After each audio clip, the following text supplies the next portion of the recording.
शंकराचं स्थान आहे मंदिर मुंबरेश्वर. गजर आहे तो भारूड झाला की नंतर घेतो. एक लिहिण्याचा प्रयत्न केलाय मुंबरेश्वर देवावरती, पण आधी छोटंसं भारूड घेतो.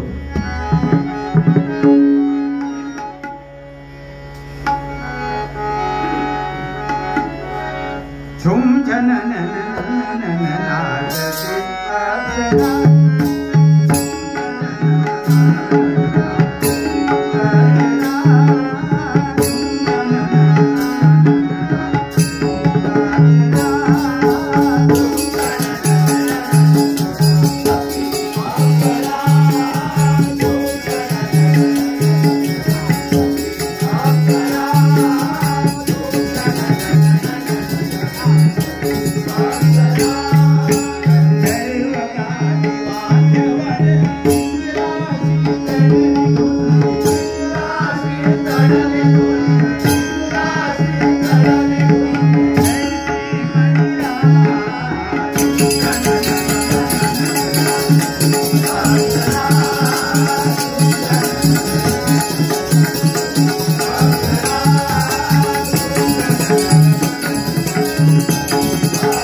इंद्रदेव तल्लीन झालेत. एवढ्यात शिकी नावाचा ऋषी तिथे आला आणि इंद्राला म्हणतो कल्याणमस्तु. काय म्हणतो? कल्याणमस्तु. आता ह्याच्या समोर या सगळ्या उर्वशी रंभा तिलोत्तमा सगळ्या अप्सरा नाचतायत. ह्याला कल्याण कुठून दिसणार हो? ग्रँड रोडला उभा. मगाशी बुवानी छान गजर सांगितलं. म्हणजे मुंबईला पाहायला जायला पाहिजे. आता मुंबईच्या लोकांका गावचं काय माहित नसताना गावच्या लोकांका मुंबईचा काय माहित. एक जोक म्हणून सांगते तुमका. आता गावची लोक बिचारी काय काय आता जो जुने बायका तो लयच विचारू साधू. एक बाई अशीच भोवा का घेऊन डॉक्टरकडे मुंबईत गेली. गेल्यानंतर सगळे तपास झाले. 15 दिवस डॉक्टर म्हणाले बाईनू म्हणाला ताई सगळे तपास केले हो, सगळे रिपोर्ट केले, काय मिळाला नाही. म्हणालो काय गुण नाही येत तोच काय समजत नाही. आता म्हणालो वरच्यावर काय तो आपलं तुम्ही भरोसा ठेवा. ती म्हणता डॉक्टर भाऊ आईच्या आमच्या वरती कोण राहता माका माहित नाही हो. डॉक्टर म्हणतात वरच्यान म्हणजे वरच्या खोलीतलो नाही, वरचो म्हणजे त्या परमेश्वरावर. ती म्हणाले तुम्ही आता भाऊ सगळा केला, सगळी चेकिंग झाली. आता त्या तुमचा काय पोस्टमार्टम म्हणतात त्या तरी एकदा करून बघा काय मिळतात. म्हणजे एवढी साधी असतात. कोण? गावची लोक. आणि मुंबईची त्याच्यापेक्षा खुळी. ही बिचारी साधी नी ती खुळी. आमच्याकडे घडलेली सांगते हकीकत तुमका. त्या दिवशी आमची एक शेजारी मुंबईची कधी गावाकडे गेलेली नाही आणि इल्याबरोबर सासू दुसऱ्या दिवशी सकाळी सांगता गो बाहेर जाणे त्या म्हशीक जरा काहीतरी चारो घालून ये सकाळी. ही गेली आणि परत येली कारण ती म्हस रवत करत होती, तोंडात फेस येत होतो. सासू विचारता काय गो घातलंस चारो घातलंस? नाही म्हणालो तर अजून ती म्हस ब्रशच करता. जे दोघांच्यातलो असो फरक हा असं. यक्ष किन्नर गातात. नाच गाण्यामध्ये इंद्रदेव तल्लीन झाले. तेवढ्यात शिकी नावाचा ऋषी तिथे आला आणि म्हणाला कल्याण वस्तू. पण त्याला काय लक्ष जाईना. त्याबरोबर राग आला त्या शिकी ऋषीला. म्हणाला मी एवढा त्याला आशीर्वाद देतोय आणि हाला म्हणाला एवढा मात चढला. इंद्राला म्हणालो त्याची बरोबर जिरवायला पाहिजे. काय केलं बघा, उठला तिथून आणि थेट गेला आणि तपश्चर्येला बसला एकांतामध्ये. 1000 वर्ष तपस झाली. किती? 1000 वर्ष. 1000 years. How many years? भल्यांचा इंग्लिश बिघडवून टाकला आम्ही. बुवा पण माझ्याकडे शिकवायचे इंग्लिश. कोकाट्यांकडे गेले होते थोडे दिवस, त्यांना काही समजेना. मग उरलेला मी शिकवले. असू दे थोडका आपलं काहीतरी चुटका म्हणून. आमची तेवढी पात्रता नाही कारण बुवा म्हणजे मला गुरुस्थानी आहे. बुवांचं वय मगाशी सांगितलं 73 वर्ष वय आहे. पहिल्यांदा आम्ही त्यांना नमस्कार करून नंतर आम्ही आपले एक सेवा म्हणून करतो. आणि ह्या वयामध्ये 73व्या वयामध्ये त्यांचा हा जोश आहे तो पाहिल्यानंतर किंवा त्यांचा जो आवाज आहे तो पाहिल्यानंतर तरुणांना सुद्धा लाज वाटली पाहिजे. नाही एवढं त्यांच्यामध्ये अजून भजना. हे काय हरिनामाची ताकद आहे मंडळी. बुवांसाठी एकदा जोरात सगळ्यांनी टाळा. टाळीओ तरी वाजवा, पैसे द्यावा असं मी म्हणतच नाही होय. मजा म्हणून. अहो तुम्ही असंच खेळत राहिला. टाळ्या, ही टाळी म्हणजे ब्रह्मानंद टाळी आहे. ही टाळी जर तुम्ही वाजवला, ही टाळी ज्या कधी वाजली जाते भजनामध्ये, ज्यावेळी तुम्ही परमेश्वराशी एकरूप होता, संधान साधलं जातं. आपण परमेश्वराशी संधान कधी साधतो? ज्यावेळी आपण एकाग्र असतो. म्हणजे आता तुम्ही माझं भजन ऐकते वेळी एक चित्तात एकाग्र आहात, म्हणजे त्या परमेश्वराच्या सान्निध्यामध्ये तुम्ही आहात. आणि आता जी तुमच्या हाताने जी टाळी वाजेल ती ब्रह्मानंद टाळी असेल. ती तुमची टाळी थेट परमेश्वरापर्यंत, त्या उमरेश्वरापर्यंत पोहोचणार आहे. म्हणून जोरात एकदा सगळ्यांनी टाळ्या वाजवा मंडळी. धन्यवाद धन्यवाद धन्यवाद. जाऊन तपश्चर्येला बसलाय ब्रह्मदेव, प्रसन्न झाले. ब्रह्मदेवाने त्याच्या डोक्यावर हात ठेवला आणि सांगितलं तथास्तु. म्हणजे तुझ्या मनामध्ये जे काय आहे ते सगळी इच्छा पूर्ण होईल. तुझ्या शेंडीतून पुत्र निघेल आणि तो इंद्राला जिंकेल. आता इंद्राला जिंकणारा पुत्र, इंद्राला जिंकणारा पुत्र म्हणजे हवा कसा? हा उठला तिथून आणि थेट गेला. कुठे गेला बघा? वायूकडे गेला. पहिल्यांदा अर्धी घेतली, अर्धी घेतली. वरुणाकडे गेला, तिथे अर्धी घेतली. अग्नीकडे गेला, तिथं अर्धी घेतली. तिघाकडे अर्धी अर्धी किती झाली? झोपला असेल ना? पण काय घेतली बघा? वायू वरून अग्नी कडून घेतली अर्धी शक्ती घडविली.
हो माझो एक नंबर शिष्य. उभं राहिले जरा, सगळ्यांना दाखव.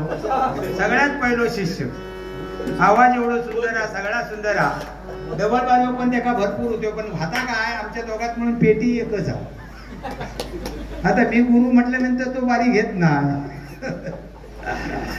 आता केवढ्याच झाला मी घाबरले. म्हटलं मध्येच कोण बोंबाटलो. काय केलं बघा त्याने? अग्नीकडे गेला, वायूकडे गेला, वरुणाकडे घेतला, तिघांकडे शक्ती घेतली अर्धी अर्धी. त्याची मूर्ती तयार केली. मंत्र घालून ती मूर्ती सजीव केली आणि आपल्या शेंडीमध्ये ठेवली. झटकन शेंडी झटकल्याबरोबर कशी पाटकन खाली पडले. कोण? पोर खाली पडलं. शेंडी झटकल्याबरोबर खाली पोर पडलं. आता ते पोर होतं कोण बघा? त्यावेळी ह्या एक चांगला होता. पोरा घासना पण व्हायचा. कोणाच्या अंगठ्यात ना, कोणाच्या शेंडी येत ना, कोणाच्या बिंबी येत ना. म्हणजे त्यावेळी तेवढे तपस्वी लोक होते. आता त्या शक्य नाही. तुम्ही उगाच बिंबी दाबून मारशा. हो ये रे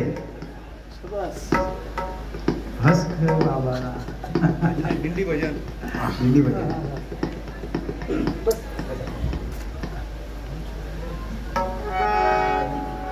काय झालं?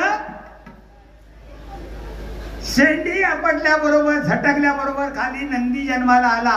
नंदी जन्माला आला तेव्हा होता कसा बघा? पिवला पितांबर, तोंड लाल रक्तासार. अरे पिवळा पितांबर, तोंड लाल रक्तासार.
होता कसा, पिवळा पितांबर नेसलेला. काय समजली?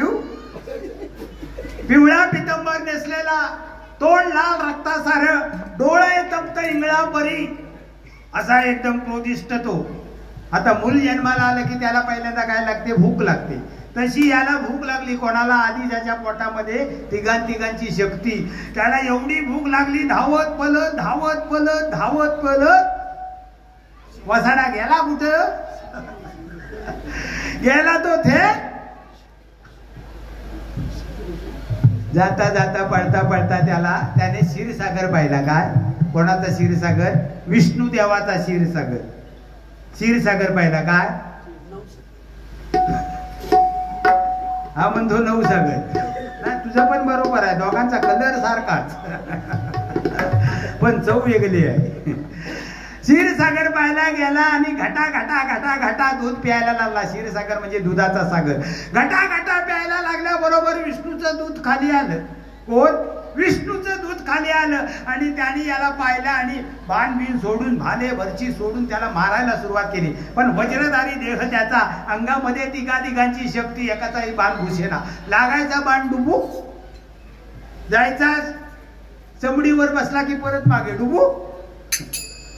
सगळ्या देवांना शेवटी याने पाहिलं, धस्तपुष्ट झाला, दूध पिऊन चांगला ताट झाला. समोर पाहिलं सगळे विष्णूचे दूध, इंद्राचे दूध, सगळे विष्णूचे दूध आपल्याला काय करतायत? बाणाने मारतायत. त्याने काय नाही केलं, जोरात नाकपुडी हलवली आणि श्वास घेतला आणि त्यानं आतमध्ये घेतलं. सगळे विष्णूचे दूध नाकात. परत श्वास सोडला, सगळे विष्णूचे दूध बाहेर, आत बाहेर, आत आत. आता मला सांगा, 5 वेळा आत बाहेर केल्यावर काय होणार? नाही नाही, तुम्हीच सांगा. फेस नाही निघणार. असा 5 वेळा त्यांना आत बाहेर केल्याबरोबर नाका तोंडातून फेस निघाला. धूम पळाले आणि विष्णू देवाकडे गेले आणि काय सांगतात? शक्तिशाली नंदिने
जाऊन सांगितलं. तो एक शक्तिशाली नंदी बैल आलाय आणि त्याने आमचा सगळा क्षीरसागर आठवला. आम्ही भालावरची त्याला मारायचा प्रयत्न केला, पण त्याने आमची अशी त्रेधा तिरपट उडवली. हे ऐकल्याबरोबर विष्णू देवाला राग आला. म्हणाला, एक बैल आणि त्याची एवढी विशाल. चला म्हणाला, मी येतो. आला आपलं ते शुभान चक्र घेऊन. त्याला वाटलं लय पॉवरफुल आहे. हे शुभान चक्र म्हणजे काय साधन आहे? या शुभान चक्राची आख्यायिका सुद्धा एका म्हणजे दधीची ऋषीच्या हाडांपासून बनवलेली शुभान चक्र. आगीमध्ये घातली ही हाड दधीची ऋषीची. तापवली तापेनात. सूर्याच्या प्रखर उष्णतेवर धरल्यानंतर ती तापली. मग चांगली तापून चांगली घासली आणि घासून घासून घासून घासून किस पाडला. त्या किसाचं बनवलेलं हे शुभान चक्र. त्याला वाटलं लय पॉवरफुल म्हणून आला आणि एकदम डायरेक्ट नंदीच्या अंगावर सोडल्याबरोबर नंदीने काय केले? ते तोंडात घेतलं असं ऑल आउट. आत आतमध्ये घेतलं आणि जोरात श्वास घेतला. श्वास घेतल्याबरोबर विष्णुदेव आतमध्ये, परत बाहेर श्वास सोडला, विष्णुदेव बाहेर. कशी 13 रिपीट केली बघा विष्णुदेवांची. श्वास घेई आत विष्णू जाईना का, बाहेर सोडी श्वास विष्णुदेव वैकुंठा, डोके गळे कारणा.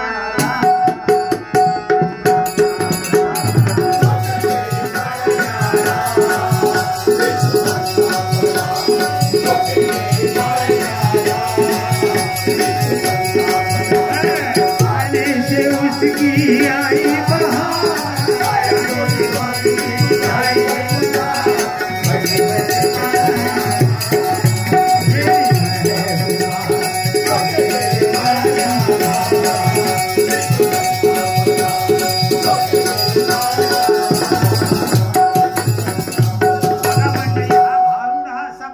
याच्यामध्ये सगळ्या प्रकारच्या चाली येतात. पिक्चरची चाल येते, नाट्यसंगीत येतं, वेगवेगळ्या लावणीची चाल असते.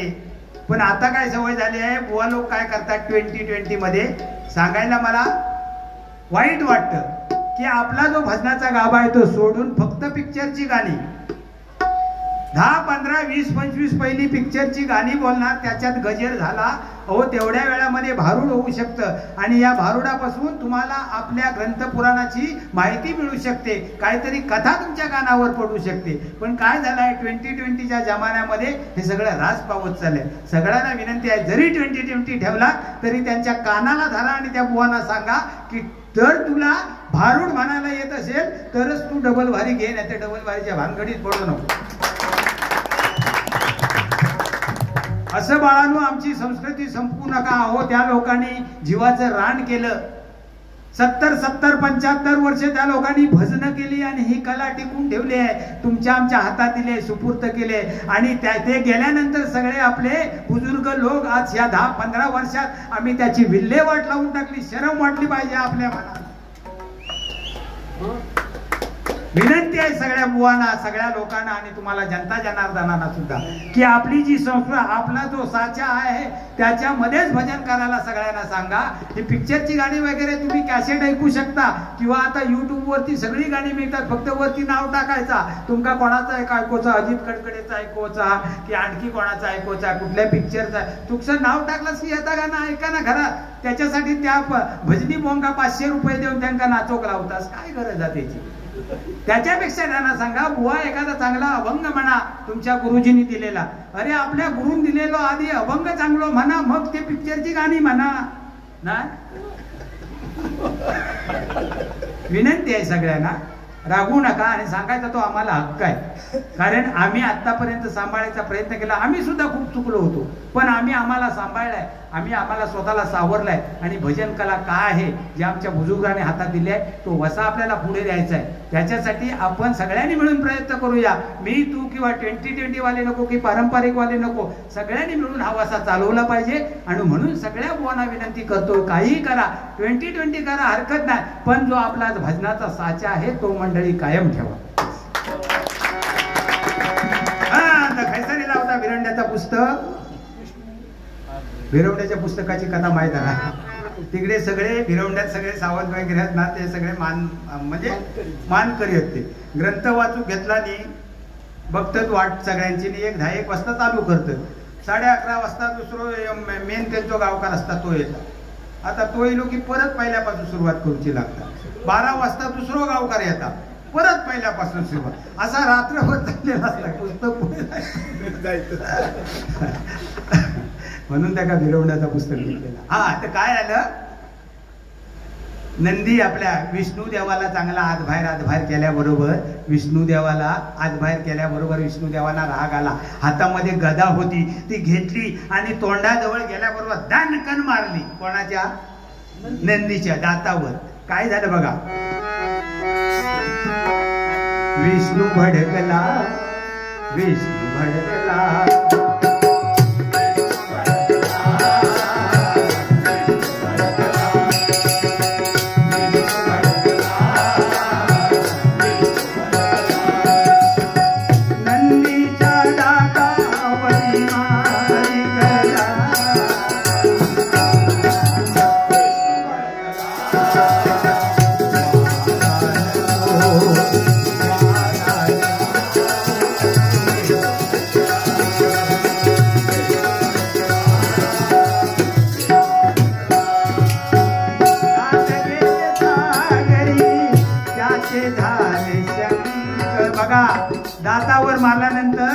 दोन उडाले सागरामध्ये गेले. त्याचं काय झालं बघा, तोंडातून भळा भळा रक्त व्हायला लागलं, तेही सागरात गेलं. त्याच्यापासून काय झालं बघा,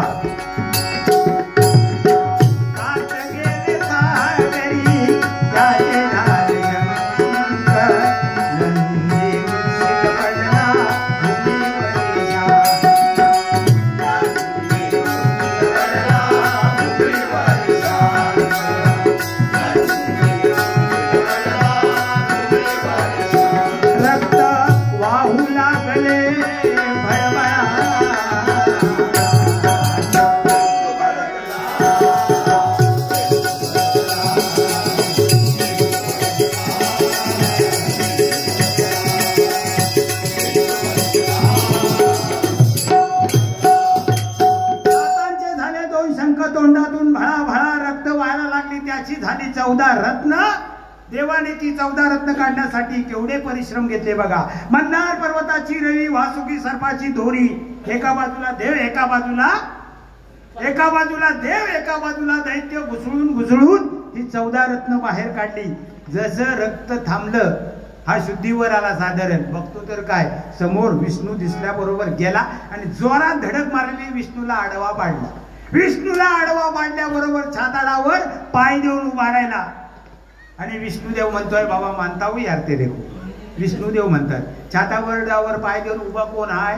नंदी. आणि त्याला विष्णुदेव म्हणतात, मानता हूं यार तेरे को.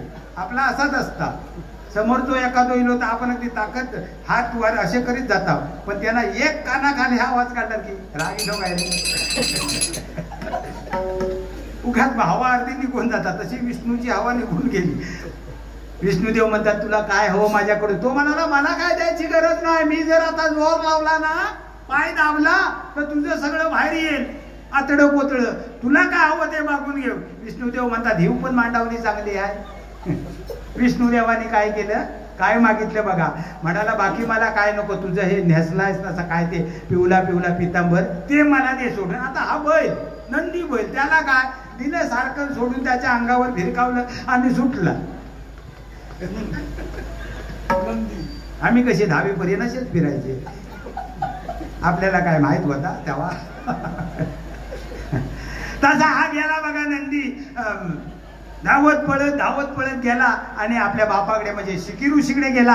आणि सुकी ऋषीला म्हणतोय, बाबा मी असा पराक्रम करून आलो. मी त्या विष्णुदेवाला, त्याच्या सगळ्या सैन्याला म्हणाला हरवून असा आलोय. बापाला आनंद झाला. म्हणाला, हीच चांगली वेळ आहे. आता म्हणाला त्या इंद्राचा काटा काढायचा. हा म्हणतोय, बाबा मला भूक लागली आहे, मला काहीतरी खायला द्या. काय बाबा, मला खायला द्या. मुंबईची पोरं आली की बापसाच्या मागणं अशी धावत असतं, बाबा खायला, बाबा खायला. बापूच आपलं हात ठेवून फिरता, काय मागता हो. आमची आपली पोरं, आपली डायरेक्ट गावची पोरं कशी डायरेक्ट, बाबा तू काहीतरी खाऊ द्या हो, पटकन बापसाची ठेवून फेकता. मुंबई त्यांचा तसा नसता हो. तसा हा म्हणतो, बाबा मला काहीतरी खायला द्या. बाबाने आयडिया केली, म्हणाला हीच चांगली संधी आहे. म्हणाला, तुला भूक लागली आहे, मी सांगतो तिथे जा आणि काय हवं ते पोटभर खा. काय सांगतोय बघा, इंद्राच्या बागेमध्ये अमरावती जाय,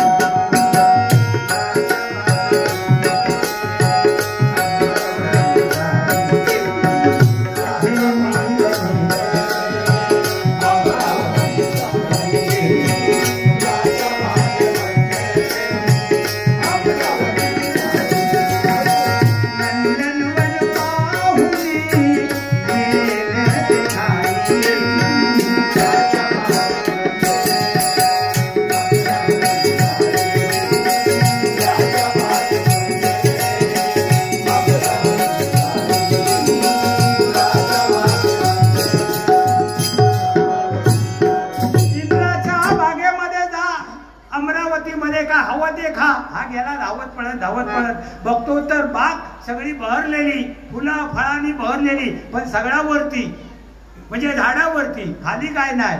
एका तर भूक लागलेली. गेलो, एक जोरात धडक मारला, याक झाड आडवा गेला, सगळा ओरबडून खाल्ला. हा म्हणता म्हणता सगळा तो त्याचा बगीचा होता, सगळं नंदनवन होतं, विध्वंस करून टाकला. त्याबरोबर सगळे इंद्राचे दूत खाली आले आणि त्यांनी सुद्धा याला मारायचा प्रयत्न केला. पण काय उपयोग झाला नाही, त्यांचा सुद्धा चांगला फेस काढल्याबरोबर ते उठले आणि इंद्रदेवाकडे गेले आणि इंद्रदेवाला काय सांगतायत बघा.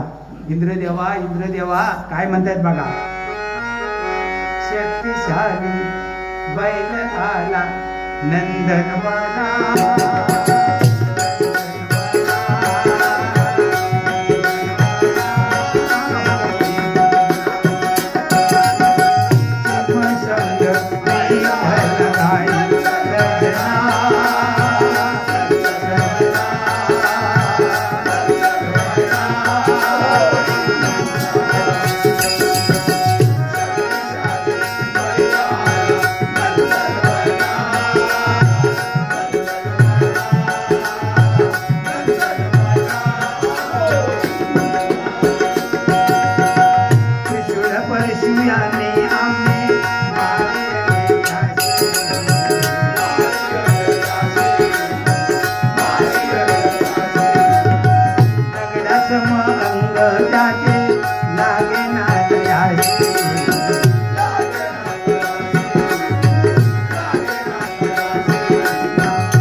शक्तिशाली बैल आलाय, त्याने सगळ्या उपवनाची वाट लावून टाकली.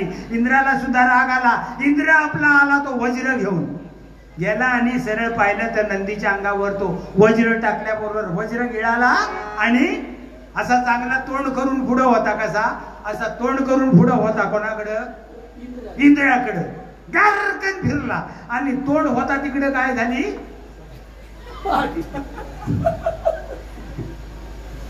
शेपटी मध्ये इंद्राला धरला आणि गार गार गार गार गार गार फिरवून दिला तो थेट रत्नागिरी जिल्ह्यात. फिरवून फेकून दिला तो थेट कैलासावर जाऊन पडला बघा. विष्णू आपले शंभू महादेव ध्यानस्थ बसले होते. ते विचारतायत बाबा तुला एवढं चांगलं आसन दिलं आणि तू इथे का आलायस? काय सांगतोय बघा. काय शंभू देवा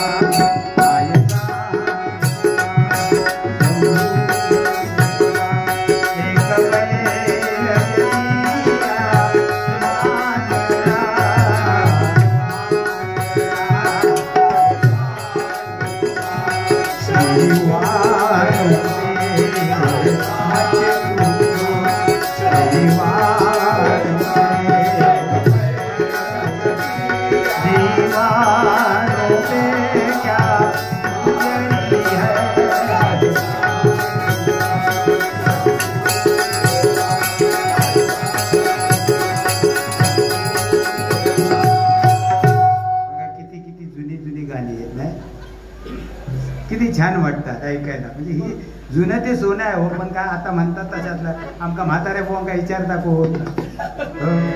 मी म्हातारो ते म्हातारे. हेच बघा एकतरी अजून पिकलो काय काय ही भिशार 15 दिवसांनी डांबरीकरण करीत राहतोय.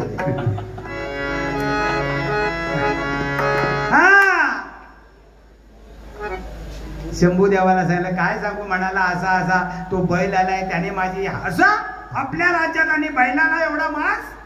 चल म्हणाला मी येतो. शंभूदेव आले आपलं त्रिशूळ घेऊन. घेतलं त्रिशूळ आणि नंदीच्या अंगावर फिरकावल्या बरोबर नंदीने काय केलं बघा.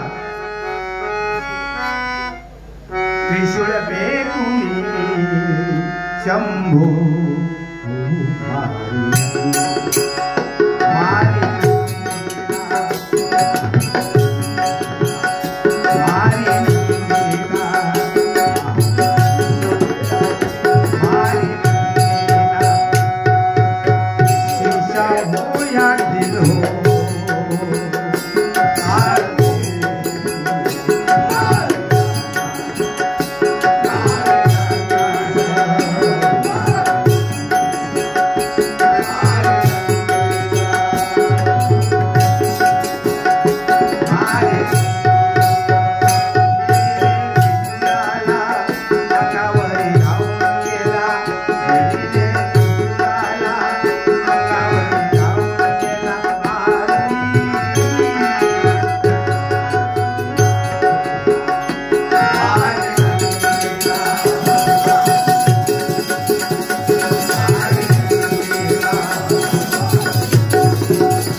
जाऊन एकदम ते त्रिशूळ गिळून टाकलं, जाऊन जोरात धडक मारली शंभू महादेवाला. शंभू महादेवा एकदम गडबडले बघा, घामाघूम झाले. बघतात तर हा समोर जसाचा तसा पाहिल्याबरोबर म्हणाले आता ह्याला करणार काय. शंभू देवाने राग आल्याबरोबर तिसरा डोळा उघडला आणि याला भस्म करून टाकण्यासाठी काय केलं बघा. नंदीला मारण्यासाठी उघडला शंभूने तिसरा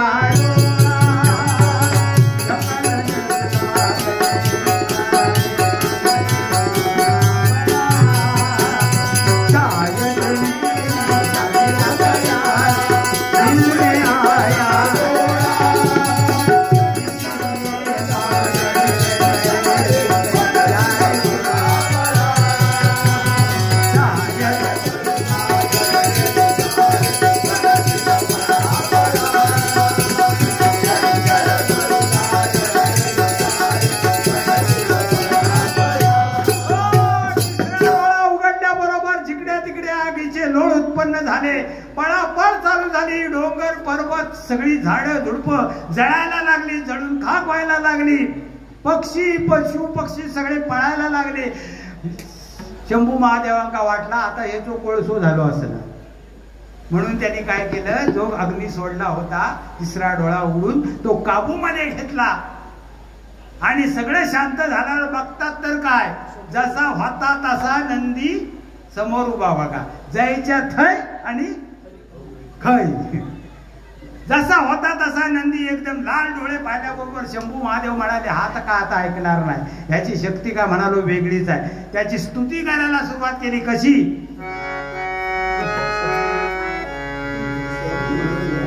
त्याची स्तुती करतायत. अरे म्हणाला तुझ्यासारखा पराक्रमी तूच, ह्या त्रिभुवनामध्ये तुझ्या एवढा कोण पराक्रमी आजपर्यंत पाहिला नाही. मी तुझ्यावर प्रसन्न आहे का, हो ते मागून घे.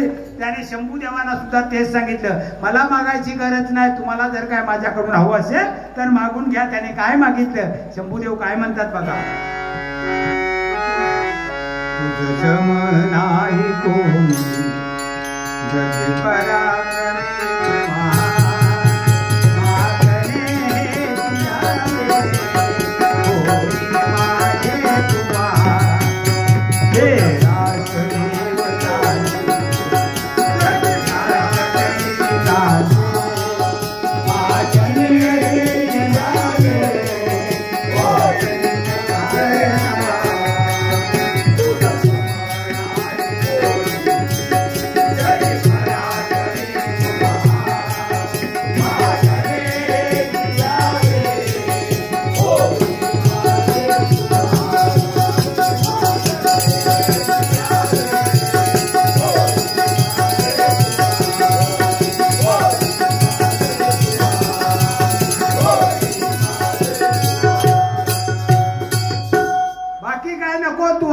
माझं वाहन हो. आणि शेवटी नंदीने ते स्वीकारलं, शंभू महादेवांचा वाहन झाला.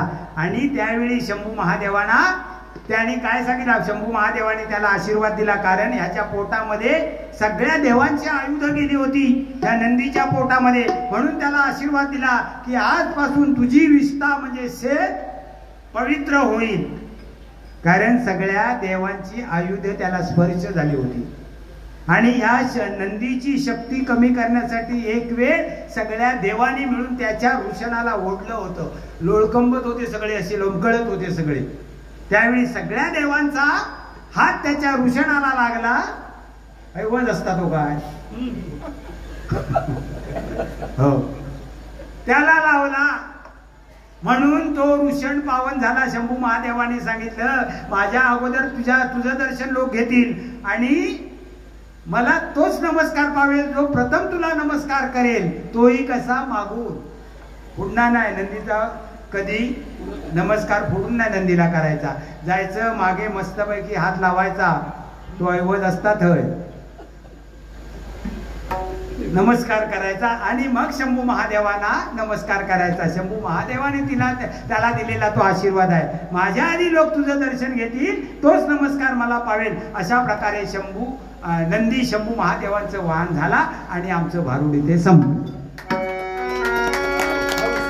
प्रथम नमस्कार करा नंदी के